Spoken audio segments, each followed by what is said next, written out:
From the 7,640 Philippine Islands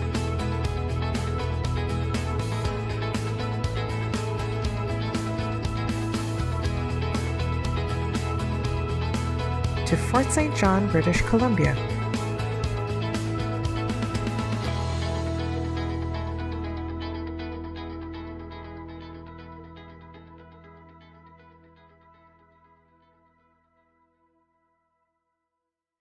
This is SITU, thriving in our new Bayan.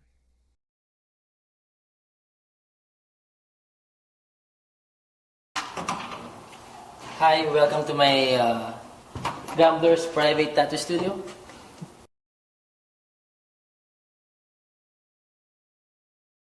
My name is Christian Joseph V. Asilo.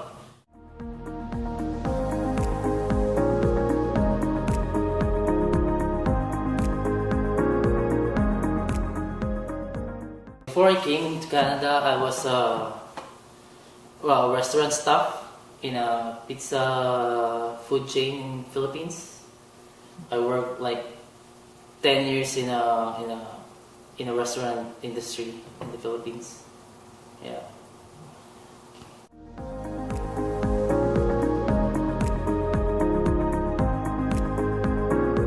The circumstances that I came to Canada is applying for a agency back home, hiring for a service crew in McDonald's here in Fort St. John, Canada. So I tried to apply and get lucky, get hired with the owner, and then they brought us here in Canada.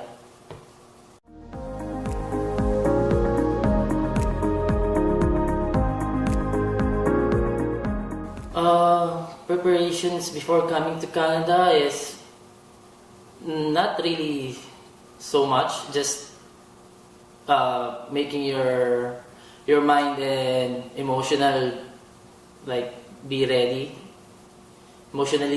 to be separated with your family.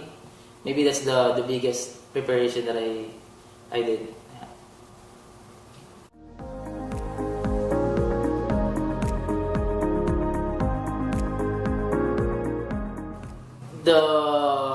The day that I came to Canada is March 24, I believe, 2014. So it's been 8 years since I came.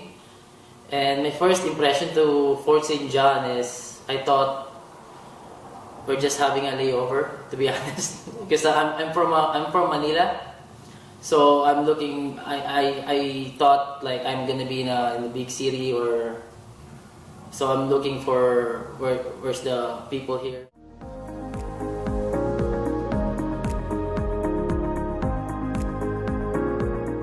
I have a daughter. She was, I think, 6 years old that time. She was living with her mom but we're separated. I have a girlfriend that time who was my wife today. Yeah, and then I had my son 2017. They still live in the Philippines before coming in 2019 coming to Canada.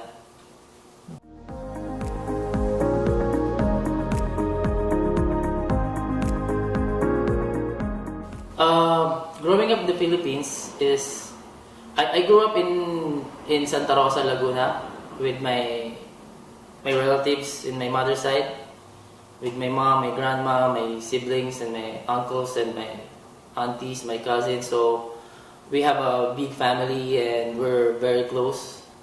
So that's the I think I really miss back home.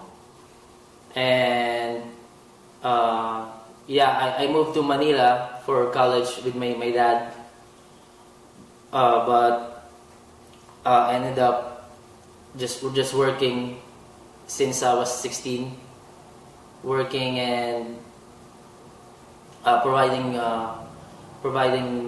the needs of my daughter, because I had my daughter when I was 17.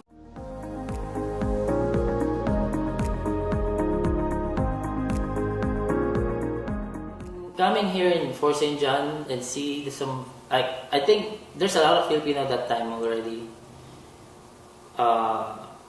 But mostly like my first year, I was just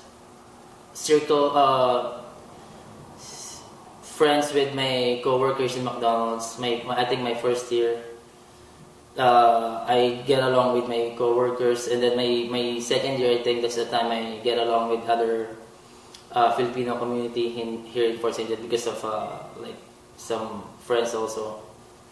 Yeah.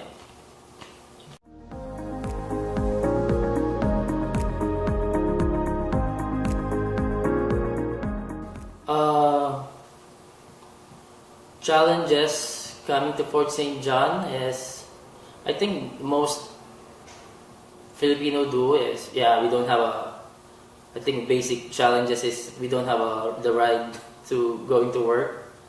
So we always walk like even negative 40 degrees outside, freezing cold. So we always walk like 30 minutes going to work. But luckily I ended up working just beside our apartment, with like 5 minutes away. And other things is like, yeah, most Filipino or OFW is the being away with their family. I think that's the most hard part of being moving in Fort St. John.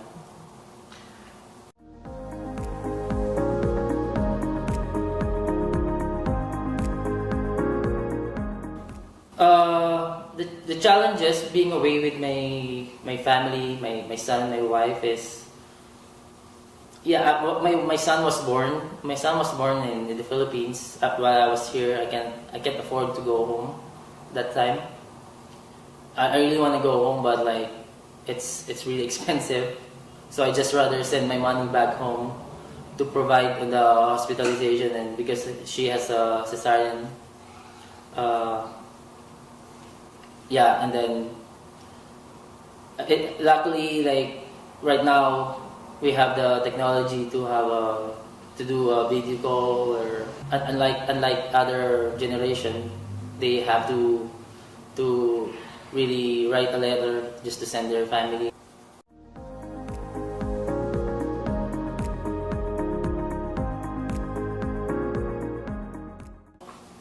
As early as I can remember, like I start drawing like really young age. I remember joining a competitions in school, drawing competitions. So that's my first like journey on learning art. And then yeah, growing up, high school, I still do arts, but like not really my focus. I do dancing and in high school, and some playing some instruments in the band. So I really forgot about my art that time. But yeah, when I start working, so sometimes in the Philippines, if you have a responsibility, you have to set aside your dreams or your like talent sometimes, just to provide some like everyday needs of your family. So I really didn't do much art that time. I just focus on working and have some experience, because I really want to apply for abroad, anywhere, just to have a better life for my family.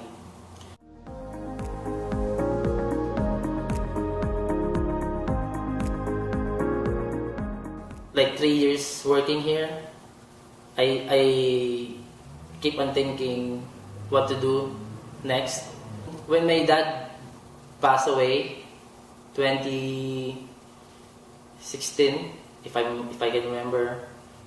That's the most like hard part here in Canada. When I was here working, I didn't get the chance to go home also. I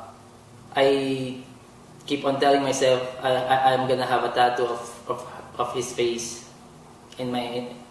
So after a year for her first year death anniversary, I went home and got a tattoo of his face. And then I think that's the time I realized like why, when I saw the artist, how did he do my tattoos and all the setups, and like I told myself I think I can do this because I already know how to draw. And then when I came back in Canada, I asked the artist, which is Maya Karandang. I asked him if I can be a tattoo artist, and then he said, "Why not?" So I bought some art supplies again, pencil, papers, and start to draw again. Like every night after work, start drawing faces, tattoo designs, letterings, and keep on talking to my artist back home, because basically he's my first mentor in tattooing. I always ask him about everything in tattooing. So I keep on drawing for like at least a year, every day, non-stop. Even my roommates see me like every day till morning, because I always work evening. So I get off from work 12 midnight, and then just eat, and then put some clothes and start drawing again until like 4 or 5 in the morning.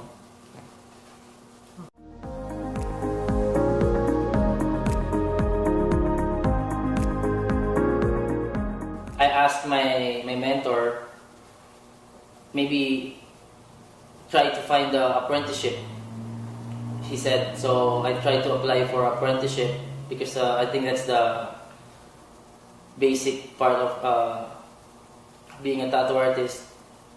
So I tried to apply for apprenticeship in other shops, but unluckily, like, they don't hire apprenticeship that time. So I really want to continue to do tattooing or start tattooing. So I just bought my own supplies, which it's not really like a preferred way to learn tattooing, but I really wanna pursue it. So I bought some supplies online and start tattooing pig skins and fake skins, and then my mentor told me like it's better to start doing tattooing in a real skin. So I tattoo myself first. I have a tattoo here in my thigh and my leg, and then my first client is my roommate.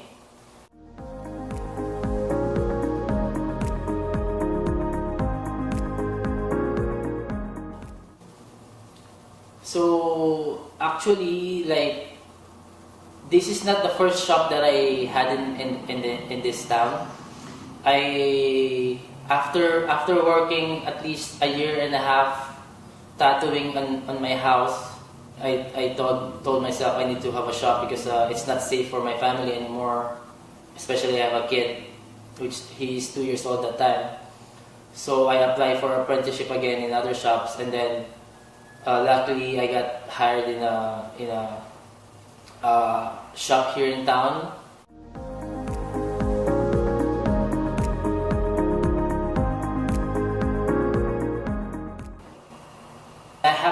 I have some clients from the other shop that's still coming for me, still like looking for me, and so they try to find me. And also I have like a new clientele, which is really it's really a good thing for the business, and keep doing tattooing. So right now, at least 2 or 3 clients a day, depending on the size. Sometimes 6 people. I can like 6 people book for the day. I only do bookings. I don't have walk-ins. I at least right now I'm booked till 2 months ahead, which is I'm very thankful for my clients that they trust me and they really like or love what I'm doing.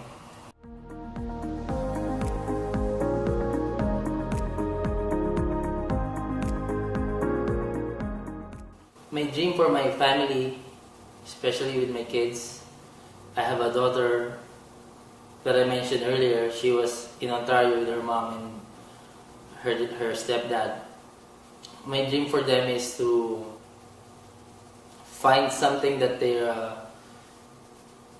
really want, and then be good at it, so they can use it when they have their own life, especially when they have their own family. Because here in Canada, that's what I'm thankful for, is that you have the means to really achieve what you really wanting, or if you have a craft, or you're an artist, or you're whatever you want to do, here in Canada is really achievable. So I really want them to have or to see what they are capable of.